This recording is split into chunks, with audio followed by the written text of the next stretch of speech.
आज बिहार के दौरे पर रहेंगे पीएम मोदी। भागलपुर में पीएम किसान सम्मान निधि योजना की राशि करेंगे जारी। कई योजनाओं कर उद्घाटन और शिलान्यास करेंगे। पीएम मोदी आज पहले पूर्णिया में हवाई अड्डे पर उतरेंगे, वहां से हेलीकॉप्टर से भागलपुर जाएंगे। भागलपुर में हेलीपैड पर उतरने के बाद सड़क मार्ग से कार्यक्रम स्थल जाएंगे। मंच पर 1 घंटे तक रहेंगे और इस दौरान लोगों को संबोधित करेंगे। बीजेपी के राष्ट्रीय अध्यक्ष केंद्रीय मंत्री जेपी नड्डा आज से 2 दिवसीय बिहार दौरे पर रहेंगे। आज वो गया के एक निजी कार्यक्रम में हिस्सा लेंगे। मंगलवार को जेपी नड्डा पटना में पीएमसीएच में पूर्ववर्ती छात्र सम्मेलन में हिस्सा लेंगे। कार्यक्रम में राष्ट्रपति द्रौपदी मुर्मू भी शिरकत करने वाली हैं। पटना में मंगलवार को जेपी नड्डा प्रदेश बीजेपी के वरिष्ठ नेताओं के साथ बैठक भी करेंगे, जिसमें आगामी बिहार विधानसभा चुनाव की रणनीति को लेकर स्थानीय नेताओं से बातचीत करेंगे। अमेरिका से अप्रवासी भारतीयों का चौथा बैच रविवार को नई दिल्ली एयरपोर्ट पहुंचा। इन्हें अमेरिका से पनामा डिपोर्ट किया गया था, फिर वहां से इन्हें सिविलियन प्लेन में भारत भेजा गया। अप्रवासी भारतीयों के इस बैच में कुल 12 लोगों में से 4 पंजाब के, 3 उत्तर प्रदेश के, 3 हरियाणा के बताए जा रहे। एयरपोर्ट से सभी अप्रवासी भारतीयों को उनके गंतव्य स्थल रवाना कर दिया गया। आज से शुरू हो रहा दिल्ली विधानसभा का सत्र, ये 27 फरवरी तक चलेगा। पहले दिन प्रोटेम स्पीकर अरविंदर सिंह लवली शपथ लेंगे, फिर वो विधायकों को शपथ दिलाएंगे।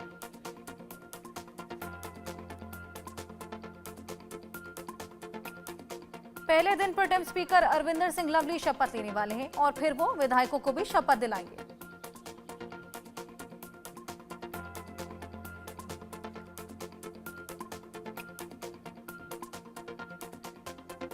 पच्चीस फरवरी को विधानसभा में कैग की सभी 14 पेंडिंग रिपोर्ट पेश होंगी। रिपोर्ट में कहा गया कि आप सरकार की गलत शराब नीति से दिल्ली को 2026 करोड़ रुपए का नुकसान हुआ है।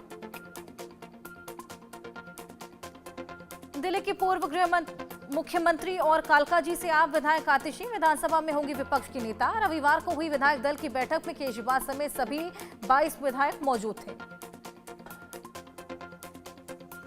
नेता चुने जाने के बाद आतिशी ने कहा, विपक्ष के नाते आम आदमी पार्टी बीजेपी सरकार से सारे वादे पूरे करवाएगी। प्रधानमंत्री द्वारा महिलाओं को 2500 रुपए देने का वादा पूरा करवाना हमारी प्राथमिकता।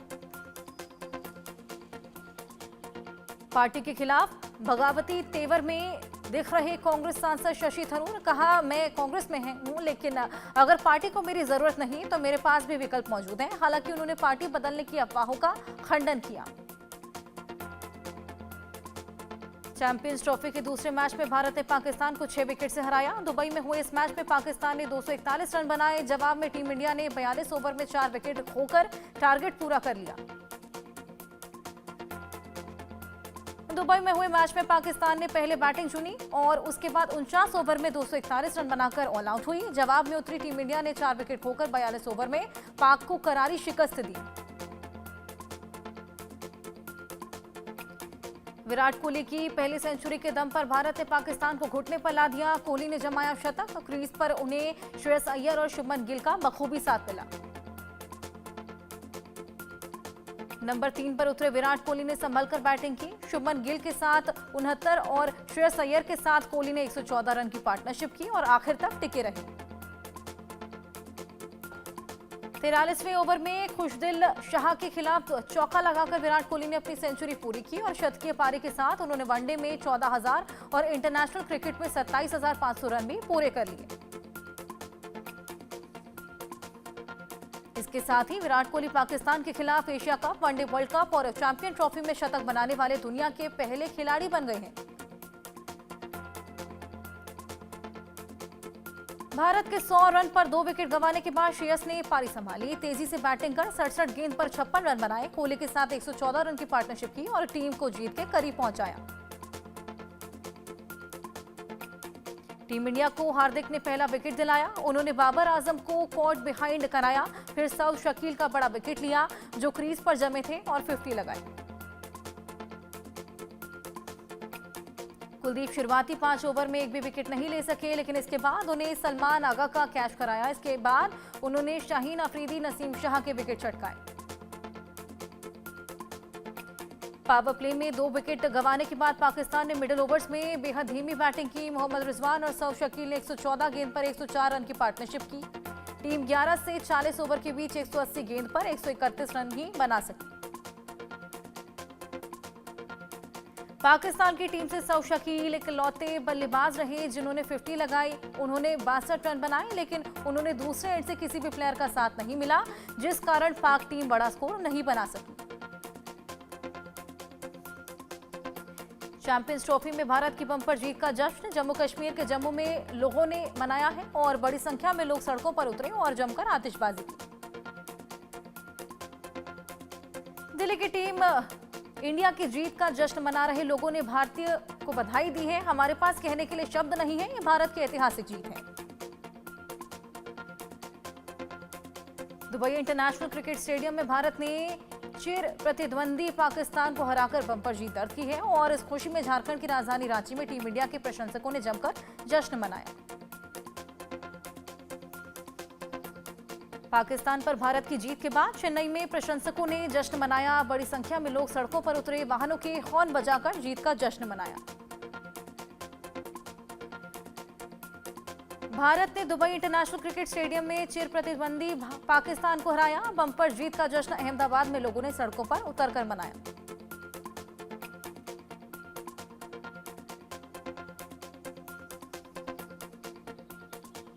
चैंपियंस ट्रॉफी में विराट कोहली की पहली सेंचुरी के दम पर भारत ने पाकिस्तान को 6 विकेट से हराया। इस जीत का जश्न नागपुर में प्रशंसकों ने मनाया।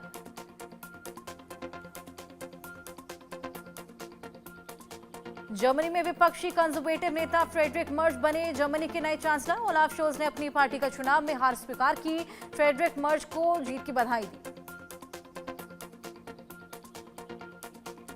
यूक्रेन पर रूस ने एक साथ 267 ड्रोनों से हमला किया। जंग में 3 साल पूरे होने पर राजधानी कीव समेत 13 शहरों पर रूसी का ड्रोन अटैक।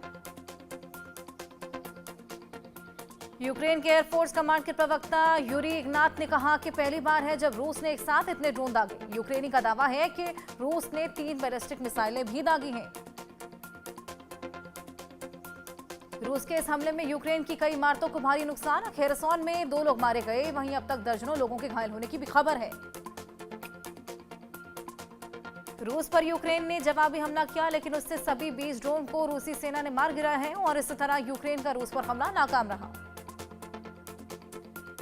रूस के हमले में क्रीवी रिही में भी एक शख्स की मौत हो गई। क्रीवी रिही एक इंडस्ट्रियल सिटी है जहां जेलेंस्की पैदा हुए थे। पोप फ्रांसिस की तबीयत लगातार बिगड़ती जा रही है। फेफड़ों के संक्रमण और एनीमिया की समस्या के चलते पोप पिछले 1 हफ्ते से अस्पताल में भर्ती हैं। रविवार को पीएम मोदी ने मध्य प्रदेश के बागेश्वर धाम में Balaji cancer institute and research centre का डिजिटल शिलान्यास किया। पीएम ने बागेश्वर धाम में बालाजी के दर्शन भी किए। बागेश्वर धाम के धीरेन्द्र शास्त्री ने पीएम मोदी को बालाजी का विग्रह भेंट किया। उन्होंने सनातन धर्म पर लिखी किताब और स्मृति चिन्ह भी भेंट किया। सभा को संबोधित करते हुए बोले पीएम मोदी, कैंसर से सुरक्षा के लिए सावधान और जागरूक होना पड़ेगा। एक बार कैंसर फैल गया तो ठीक करना मुश्किल।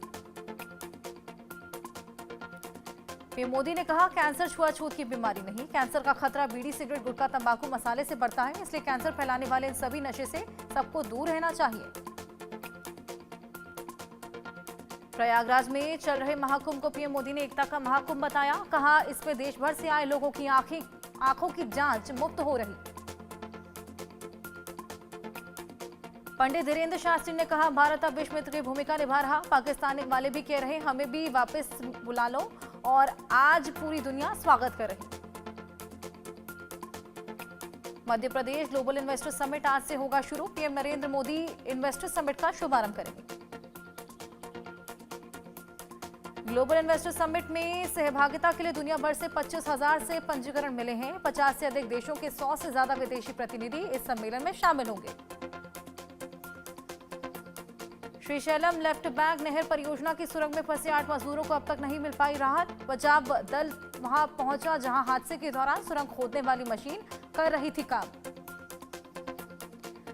आज असम के दौरे पर रहेंगे पीएम मोदी, जहां वो झूमो एर बिनांदनी कार्यक्रम में साक्षी बनेंगे। गुवाहाटी के सरू सजाई स्टेडियम में होने वाले इस कार्यक्रम में हिस्सा लेंगे। असम सरकार ने असम चाय उद्योग के 200 साल पूरे होने के मौके पर इस कार्यक्रम का आयोजन किया है, जिसमें बतौर मुख्य अतिथि पीएम मोदी शामिल होंगे। गुवाहाटी स्टेडियम में आज झूमोजर बिनंदिनी कार्यक्रम में राज्य भर के चाय बागान क्षेत्रों के 8600 कलाकार झूमोर नृत्य का प्रदर्शन करेंगे। विदेश मंत्री डॉक्टर एस जयशंकर ने विदेशी प्रतिनिधियों और राजदूतों के साथ वाराणसी में सारनाथ का दौरा किया। जयशंकर ने कहा, जैसा पीएम मोदी कहते हैं, हमें विरासत भी चाहिए और तकनीक भी। इसी का संदेश सभी राजदूतों तक गया। विभिन्न देशों के उच्चायुक्तों और राजदूतों के पास असम पहुंचे विदेश मंत्री एस जयशंकर। यहां ये डेलीगेशन 2 दिवसीय एडवांटेज असम 2.0 निवेश में भाग लेंगे। ओडिशा के मुख्यमंत्री मोहन चरण मांझी अयोध्या के दौरे पर रहे, जहां पर उन्होंने परिवार समेत हनुमानगढ़ी मंदिर में दर्शन पूजन किए। अयोध्या में बोले सीएम मांझी, ओडिशा देश को विकसित भारत बनाने में इंजन के रूप में काम करेगा। ओडिशा को आगे बढ़ाने के लिए मैंने भगवान हनुमान से प्रार्थना की। भाजपा के राष्ट्रीय अध्यक्ष और केंद्रीय मंत्री जेपी नड्डा ने दिल्ली की मुख्यमंत्री रेखा गुप्ता से मुलाकात की। नड्डा ने उनके आवास पर दोनों नेताओं ने मुलाकात की। पीएम मोदी आज के बिहार दौरे पर बोले, आरजेडी प्रमुख लालू प्रसाद यादव, ये अच्छा है कि वो बिहार के किसानों को किसान सम्मान निधि देंगे। उन्होंने पहला ऐसा नहीं किया।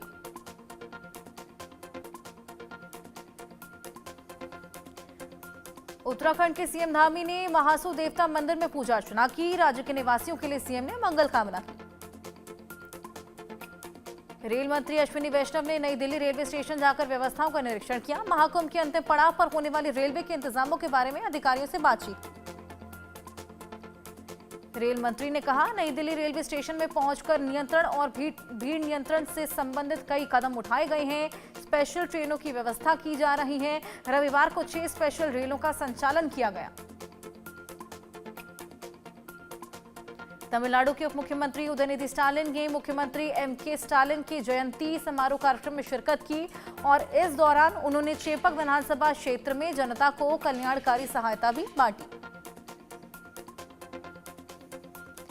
महाकुंभ को लेकर योगी सरकार को निशाने पर लेते हुए एसपी प्रमुख अखिलेश यादव ने कहा, ये डबल इंजन की सरकार नहीं है, ये डबल ब्लंडर वाली सरकार है। सतना जंक्शन पर कुंभ यात्रियों की भारी भीड़। महाकुंभ समापन को अब बचे हैं सिर्फ 2 दिन। महाशिवरात्रि के साथ संपन्न होगा महाकुंभ। अजमेर में जो भी बुजुर्ग और महिलाएं किसी भी कारणवश प्रयागराज नहीं जा सकी, उनके लिए बड़ी संख्या में वार्ड संख्या 35 में संगम जल स्नान होगा। सनातनियों और हिंदू समाज में खुशी की लहर। महाकुंभ से राजस्थान लौट रही पिकअप गाड़ी में कार ने पीछे से जोरदार टक्कर मार दी। हादसे में एक शख्स की मौके पर मौत, 2 ने अस्पताल में इलाज के दौरान दम तोड़ा, 8 अन्य गंभीर रूप से घायल। अमेरिका से भारत पहुंचा भगवान राम और बाबा विश्वनाथ का भक्त रमेश विलोरी ने भगवान राम, बाबा विश्वनाथ और मां पार्वती पर कल 8 किताबें लिखी हैं।